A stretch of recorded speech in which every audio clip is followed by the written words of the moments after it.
พี่น้องบ่ได้นอนเมื่อคืนนี่ย้อนว่าอันน่าสิเดินทางนะคะค่ะอยู่นอร์เวย์แล้วเราเพิ่นก็บ่เคยขึ้นเครื่องมาก่อนบ่เคยเดินทางไกลมากกว่า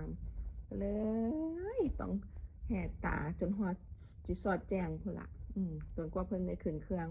บ้านเฮาเพิ่นก็ขึ้นเครื่อง9 โมงเช้าเนาะแล้วบัดทีนี้ทางเฮานี่ตี3บ่ได้นอนแล้วแกแหกตามาเฮ็ดงานแต่เช้าเบิ่งสภาพก็ยังงามคือเก่ารู้สึกว่าเมื่อยแล้วก็ตื่นเต้นแทนเพิ่นนั่นเด้เพิ่นว่าเดินทางครั้งแรกเนาะเบิ่งว่าสิเป็นต้องจังได๋ต่อไปรุ่นว่าสั่นถ้าเบิ่งสิมาต่อเครื่องเดนมาร์กสิไปเป็นบ่เนาะบัดนี้ว่าคิดยากน้ำลายไปยังวะเฮ้ยคิดยากแฮงมารอเบิ่งว่าหน้ากับผัวแล้วนะสีมาถือทางบ่มาเว้าให้สู้ฟังเท่านี้ล่ะ